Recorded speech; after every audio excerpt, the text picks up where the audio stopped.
Faraday के दो law हैं। पहला लॉ है the amount of chemical reaction which occurs at any electrode during electrolysis. तो पहले बात तो फैराडे के लॉ कब लगाने हैं? जब इलेक्ट्रोलिसिस हो रहा हो, इलेक्ट्रोलिटिक सेल में, ठीक है ना। जैसे इलेक्ट्रोलिटिक सेल तो आप जानते ही हो।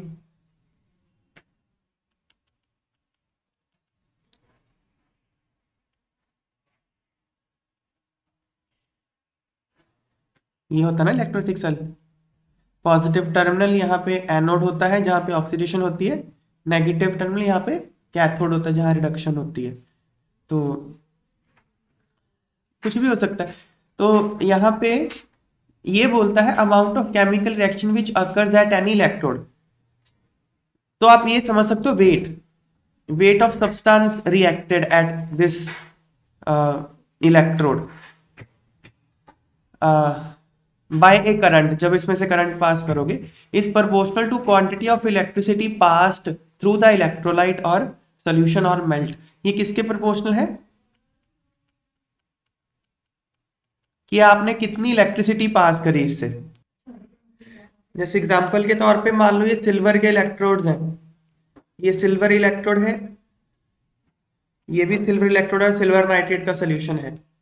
तो आप इसमें से करंट पास कर रहे हो, तो ये एनोड पे सिल्वर डिसॉल्व हो जाएगा, कैथोड पे सिल्वर डिपॉजिट होगा। एनोड पे जितना डिसॉल्व हुआ सिल्वर या कैथोड पे जितना डिपॉजिट हुआ सिल्वर, किसी भी इलेक्ट्रोड पे रिएक्शन जो हो रही है वो किसके प्रोपोर्शनल होगा? आपने जितना करंट पास किया। आप बाहर से करंट पास कर रहे हो ना इसमें। ये है फैराडे का फर्स्ट लॉ, सिंपल सा है। अब इसको थोड़ा और देखें तो जो इलेक्ट्रिसिटी मतलब चार्ज के प्रोपोर्शनल होता है, ये तो फैराडे की स्टेटमेंट है, ठीक है। स्टेटमेंट देख लो क्या है।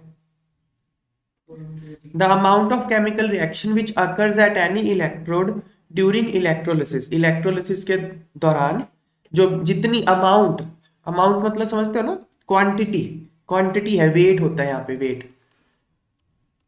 तो कितनी केमिकल रिएक्शन हो रही है उसका अमाउंट किसके प्रोपोर्शनल है? जितनी आप इलेक्ट्रिसिटी पास करोगे। सिंपल सा लॉ है, ऑब्वियस है, तो कॉमन सेंस है ना। जितना करंट पास करोगे उतनी रिएक्शन होगी वहां पे। अब इसको थोड़ा और क्वांटिफाई करते हैं। Weight is directly proportional to charge. कितना चार्ज आपने पास करा। चार्ज क्या होता है? Current into time. Weight is directly proportional to current into time.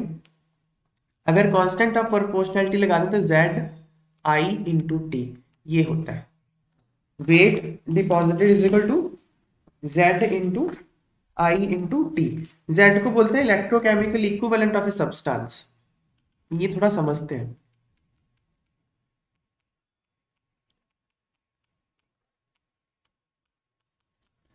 Electrochemical equivalent of a substance,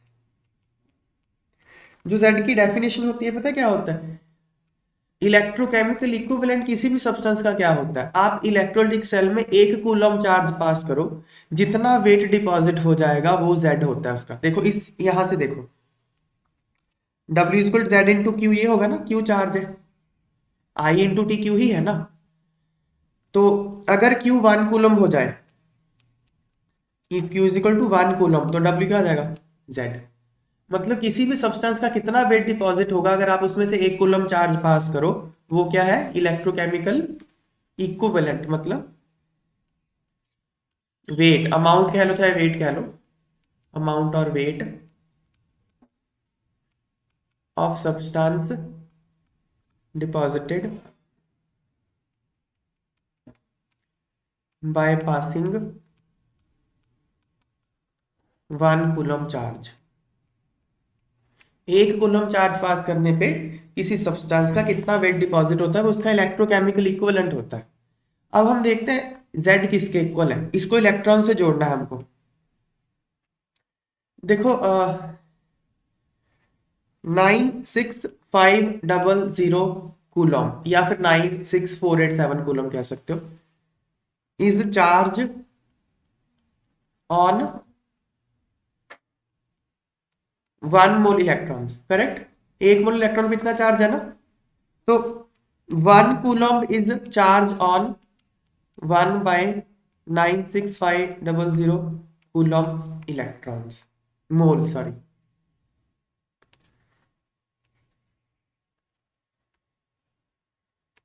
इतने मोल इलेक्ट्रॉन्स। तो इसका मतलब क्या हुआ कि जो Z है, क्या है, जब आप इतने इलेक्ट्रॉन पास करो तो जितना वेट डिपॉजिट होगा वो Z है। यही बात है ना। If 1/96500 mole electrons are passed, है ना, then weight of substance deposited is equal to Z। ये बात ठीक है ना। ओके। अब पता है क्या, एक एक बात और है यहाँ पे। If 1 mole electron is passed, ये बात अभी रट लो, मैं फिर समझा एग्जांपल से समझाता हूं। If 1 mole electron is passed, then weight of substance deposited, इसको ना ई बोलते हैं, ई।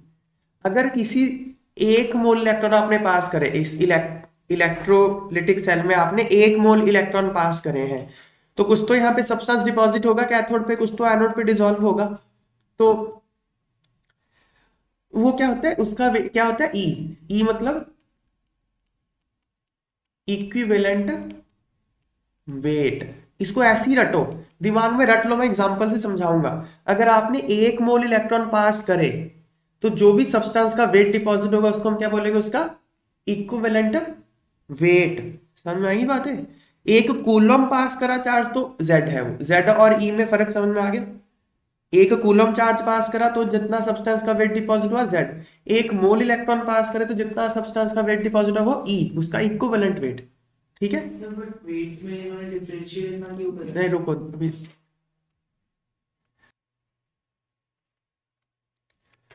तो अच्छा, फिर क्या, अगर 1 मोल इलेक्ट्रॉन पास करने पे E वेट डिपॉजिट होता है तो 1/96500 मोल इलेक्ट्रॉन पास करने पे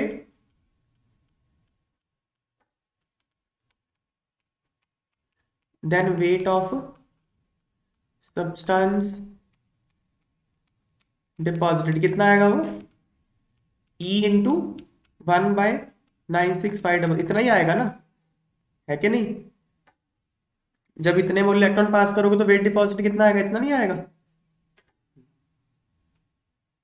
तो ये क्या है, Z ही तो है।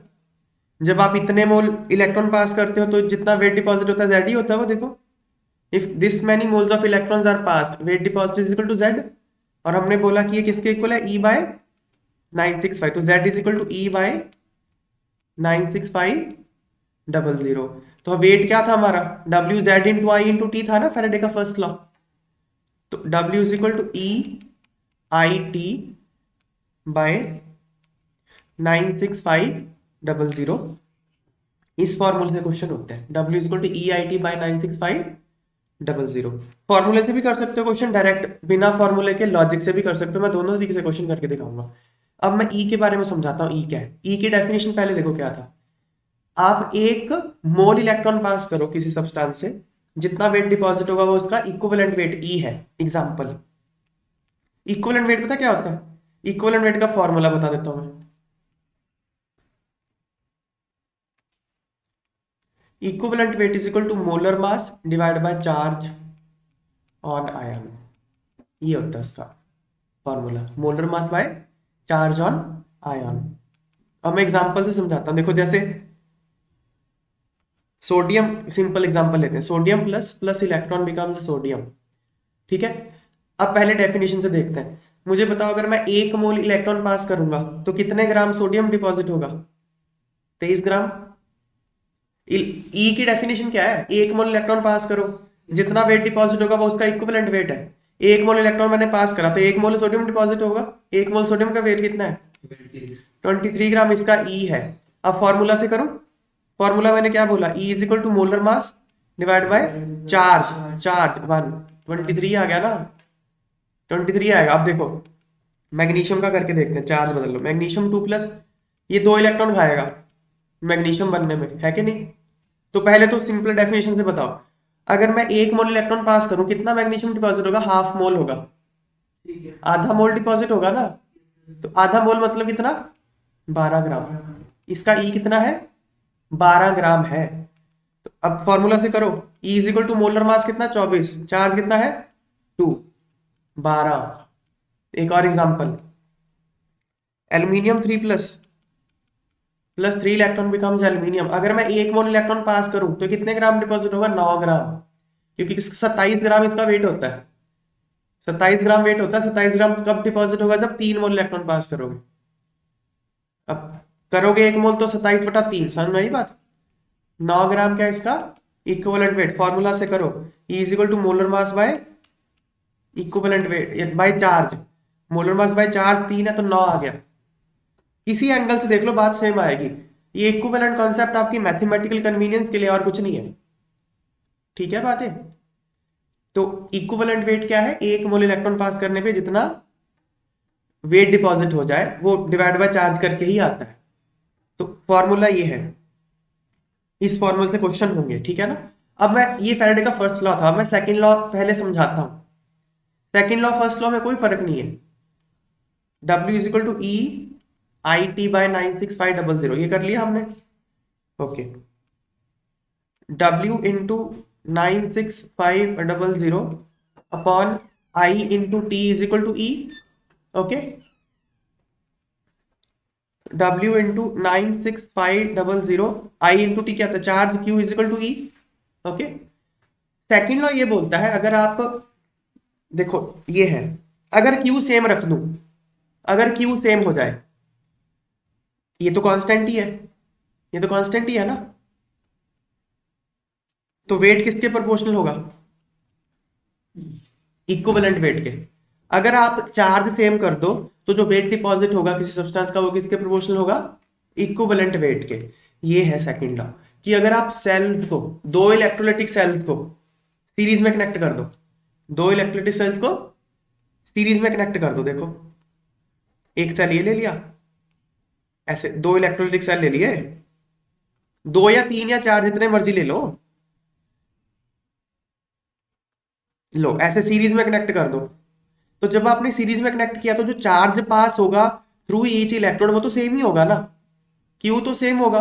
तो क्यू सेम होगा तो जो वेट डिपॉजिट होगा at every electrode that will be proportional to equivalent weight of that substance. ये सेकंड लॉ है फैराडे का। ठीक है, देखो स्टेटमेंट पढ़ाता हूं इसकी मैं।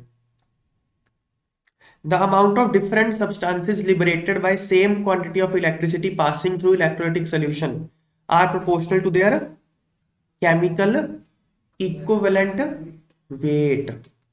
सेम क्वांटिटी ऑफ इलेक्ट्रिसिटी, अगर आप same quantity of electricity pass करो इलेक्ट्रोलाइटिक सोल्यूशन में से, तो जो अमाउंट ऑफ मतलब वेट ऑफ सब्सटेंस डिपॉजिट होगा वहां पे वो किसके प्रोपोर्शनल होगा? उसके इक्विवेलेंट वेट के। इक्विवेलेंट वेट का फॉर्मूला दे रखा है, atomic mass of metal divide by number of electrons required to reduce cation, मतलब चार्ज उस पे।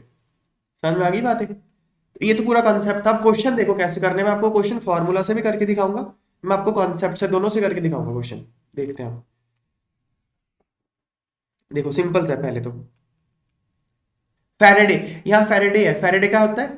1 Faraday is equal to charge on, हाँ, चार्ज ऑन 1 मोल इलेक्ट्रॉन। ये 96487 कूलम होता है टू बी एग्जैक्ट, और रफली लेना तो 96500 कूलम। ये एक बात है, चलो देखते हैं। अब उसने क्या पूछा है क्वेश्चन में, how much electricity in terms of Faraday is required to produce 20 gram of calcium from molten calcium chloride. Molten calcium chloride आपने ले रखा है, मोल्टन कैल्शियम क्लोराइड में क्या क्या होगा? कैल्शियम 2+ और Cl-। तो कैल्शियम 2+ से कैल्शियम कैसे बनेगा? ये रिडक्शन करके बनेगा। चलो ठीक है, उसने क्या बोला, कितने ग्राम कैल्शियम चाहिए? 20 ग्राम कैल्शियम चाहिए। वो बोल रहा कितने फैराडे करंट पास करना पड़ेगा? कितने फैराडे करंट पास करना पड़ेगा मतलब कितने मोल इलेक्ट्रॉन, यही बात है ना, जितने मोल इलेक्ट्रॉन उतनी फैराडे करंट होगा। करंट नहीं सर, चार्ज बोलना चाहिए, चार्ज का यूनिट है फैराडे। ठीक है ना? चलो देखो, अब number of moles of calcium 2+ कितने चाहिए होंगे? Given mass by molar mass. तो गिवन मास कितना है? यहाँ पे ना कैल्शियम करना चाहिए, ऐसे कैल्शियम 2+ भी ठीक ही है, ऐसे मास तो दोनों का सेम ही होता है, पर कैल्शियम करना चाहिए। तो वेट ऑफ कैल्शियम कितना चाहिए? 20 ग्राम। मोलर मास उसका 40 होता है, तो आपको 0.5 मोल कैल्शियम चाहिए। तो अगर 0.5 मोल कैल्शियम चाहिए, इलेक्ट्रॉन कितने चाहिए? उससे डबल डबल चाहिए ना, 1 मोल के लिए 2 इलेक्ट्रॉन चाहिए, तो जितने कैल्शियम उतने डबल इलेक्ट्रॉन चाहिए। तो अगर आधा मोल कैल्शियम है तो इलेक्ट्रॉन कितने मोल होगा? 1 मोल होगा। आधा मोल कैल्शियम है तो इलेक्ट्रॉन 1 मोल होगा। तो charge on 1 mole electron 1 Faraday होता है। आंसर इज 1 फैराडे, पहले का आंसर। ठीक है ना, हो गया, सिंपल सा क्वेश्चन है, 1 फैराडे। अगला, 40 ग्राम calcium from 40 gram aluminium from molten aluminium oxide. तो एल्यूमिनियम ऑक्साइड में कौन कौन से होते हैं? Al3+ और O2-।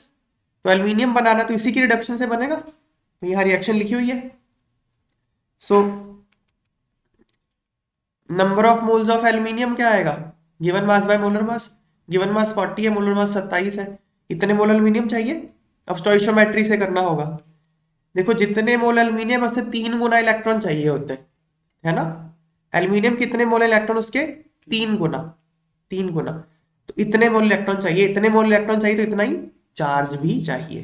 क्लियर हो गया, सिंपल क्वेश्चन बिल्कुल। नेक्स्ट देखो, a solution of copper sulfate is electrolyzed for 10 minutes with a current of 1.5 ampere.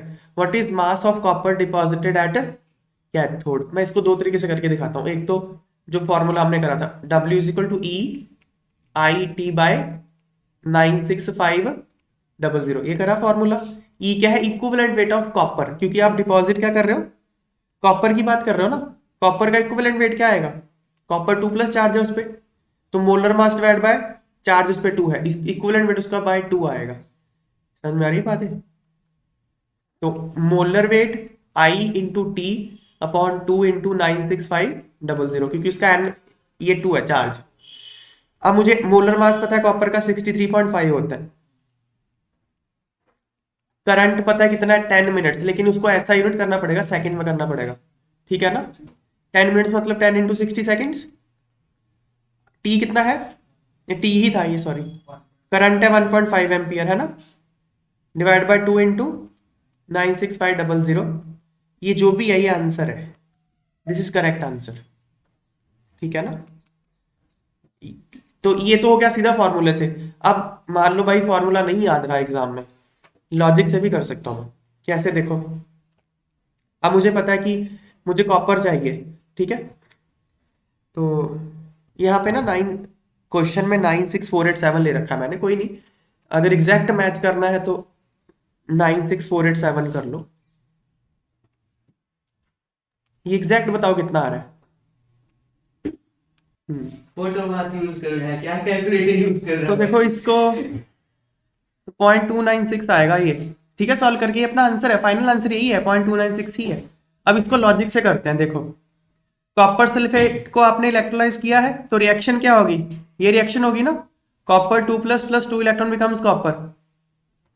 अब उसने करंट की, पहले चार्ज फाइंड कर लो कितना किया पास। चार्ज कितना पास किया है? Current into time. करंट इतना, टाइम इतना, टाइम को सेकंड में कर दिया। 900 कूलम चार्ज पास किया। 900 कूलम चार्ज पास किया तो कितने इलेक्ट्रॉन पास किए? Charge divide by charge on 1 mole of electron. 1 mole electron पे चार्ज इतना होता है, तो इतने मोल इलेक्ट्रॉन पास किए, है ना। इतने मोल इलेक्ट्रॉन पास किए तो कॉपर कितना होगा? उससे आधा, है क्या नहीं? जितने इलेक्ट्रॉन उससे हाफ कॉपर डिपॉजिट होता है ना, तो number of mole of electron by 2 इतना कॉपर डिपॉजिट होगा। इतने मोल कॉपर डिपॉजिट हो गया। अब इतने मोल कॉपर का वेट कैसे आएगा? इसको मोलर मास से मल्टीप्लाई करके इंटू 63.5 करके आंसर सेम आएगा। ठीक है, समझ में आ गई बात? दोनों तरीके से बता दिया मैंने। अगला देखो, A solution of nickel nitrate is electrolyzed between platinum electrodes using a current of 5 ampere for 20 minutes. What mass of nickel is deposited? अब देखो फिर से वही क्वेश्चन है ना, ऊपर जैसा ही क्वेश्चन है ना।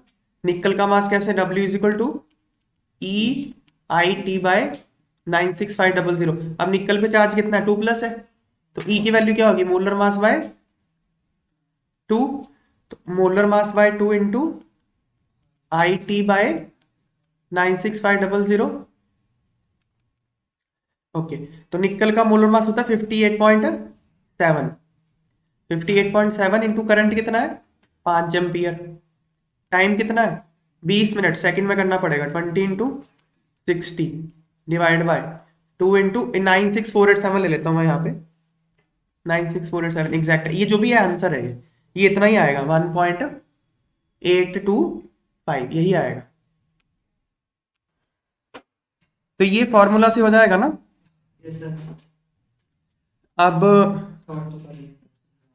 हाँ, अब ये यूनिटरी मेथड से भी कर सकते हैं, देखो लॉजिक से। पहले तो चार्ज कितना पास किया वो निकाल लो। Current into time, current 5 ampere, time 20 minutes. 20 minutes को सेकंड में कन्वर्ट कर दिया, इतने coulomb. Number of mole of electron कितना आएगा, charge divide by charge on 1 mole of electron. So this is number of moles of electron. ये reaction है, जितना इलेक्ट्रॉन पास किए निकल उसका आधा डिपॉजिट होगा, हाफ, उससे हाफ मोल है ना। तो नंबर ऑफ मोल ऑफ निकल क्या आएगा, number of mole of electron by 2 आ गया। और वेट क्या आएगा निकल का, molar mass multiplied by number of mole. Same answer आएगा दोनों तरीके से। अगला देखो, फॉर्मूला होता नहीं है। अगला देखो, 3 electrolytic cells A, B and C containing solutions of zinc sulfate, silver nitrate and copper sulfate respectively are connected in series। Series में कनेक्ट कर दिया, फिर समझ आओ कि सेकंड लॉ का क्वेश्चन है ये। सीरीज में कनेक्ट कर दिया तो करंट जो पास होगा वो, चार्ज जो पास होगा वो सेम होगा। ऐसे कनेक्ट किया हुआ है सीरीज में। लो, सीरीज में कनेक्ट कर दिया, सेल A, B और C। एक में जिंक सल्फेट है, B में सिल्वर नाइट्रेट है, C में कॉपर सल्फेट है। A steady current of 1.5 ampere was pass through them. अच्छा, इसमें से करंट पास किया कितना, 1.5 एम्पियर। कांस्टेंट करंट है, स्टडी मतलब कांस्टेंट करंट पास किया गया। Until 1.4 gram of silver deposited at cathode of cell B। यहाँ पे जो सिल्वर डिपॉजिट हो वो कितना हो गया, 1.45 ग्राम पास हो गया। How long did the current flow. पहले तो आपसे पूछा करंट कितनी देर फ्लो किया, टाइम बताओ। टाइम तो नहीं बताया उसने, टाइम पूछा है, ठीक है। फर्स्ट पार्ट, तो पहले फर्स्ट पार्ट सॉल्व कर लें, कितनी देर तक करंट फ्लो किया। तो देखो अब इसको करने के दो तरीके हैं। W is equal to EIT by 96500। मुझे W पता है सिल्वर का कितना दिया। अच्छा, E क्या आएगा सिल्वर का, सिल्वर प्लस होता है तो चार्ज तो उस पर 1 है, तो उसका इक्विवेलेंट मास और मोलर मास सेम आएगा ना, है क्या नहीं। E क्या होता है, इक्विवेलेंट मास होता है molar mass by charge. Charge तो 1 है ना उसका, तो मोलर मास बाय 1 ही आ जाएगा ना इक्विवेलेंट वेट। तो W is equal to MIT by 96500। तो मोलर मास सिल्वर का 108 होता है। तो मतलब यहाँ पे देखो हमको वेट पता है सिल्वर का 1.5, मोलर मास पता है 108, करंट पता है 1.5, टाइम ही नहीं पता। और 96500 को 96487 लिखा होगा इसने, ये तो मैं थोड़ा राउंड ऑफ करके लिख देता हूँ। तो यहाँ से टाइम आ जाएगा ना, पहले तरीके से समझ में आ गई बात है। दूसरा तरीका क्या है, देखो मान लो ये फॉर्मूला नहीं याद रहता तो सिंपल लॉजिक से भी कर सकते हैं। ये रिएक्शन हो रही है silver plus plus electron silver. Number of molar silver कितने दे रखे हैं हमको, given mass of silver by molar mass of silver. 1.45 gram deposit हुआ है silver, divide by molar mass. Silver कितने मोल हो गए, अब स्टोइशियोमेट्री क्या बोलती है, जितने मोल सिल्वर उतने ही मोल इलेक्ट्रॉन, तो इतने ही मोल इलेक्ट्रॉन आ गए। अब चार्ज क्या आएगा, number of mole of electron into charge on 1 mole of electron, तो इनटू दिस कर दिया तो इतना चार्ज पास हो गया। चार्ज होता क्या है, करंट इनटू टाइम, या करंट होता है चार्ज बाय टाइम। तो टाइम क्या आ जाएगा, चार्ज बाय करंट। तो करंट पता है, चार्ज पता है, तो टाइम आ गया। दोनों तरीके से निकाल सकते हो, आंसर सेम आएगा, ठीक है। फर्स्ट पार्ट बता दिया मैंने, कितनी देर तक करंट फ्लो होगा बता दिया ना। अगला, what mass of copper and zinc were deposited. Copper और जिंक का मास कितना डिपॉजिट होगा, ठीक है। तो अब ये तो कर ही सकते हो ना, करंट चल गया पता आपको, तो सेम ही क्वेश्चन है ना। अब पहले कॉपर का देखो, कॉपर का ये रिएक्शन होगा। अब क्या है ना, number of mole of electron pass same आएंगे इस क्वेश्चन में। Number of mole of electron कितने निकाल लिया आपने, इतने इतने मोल इलेक्ट्रॉन पास किए, तो number of mole of electron आपको पता चल गए। अब तो सिंपल ही बचा ना क्वेश्चन, कॉपर ऐसे होगा डिपॉजिट, तो जितना इलेक्ट्रॉन कॉपर उसका हाफ, तो इतने मोल कॉपर, तो वेट क्या आएगा, number of mole of copper into molar mass of copper आ जाएगा इतना। जिंक क्या है, जितना इलेक्ट्रॉन उससे हाफ होगा जिंक, तो number of moles of zinc, number of mole of zinc क्या आएगा, number of mole of electron by 2 आ गया, बस उसको मोलर मास से मल्टीप्लाई कर दो, इतने ग्राम जिंक आ गया। ठीक है ना।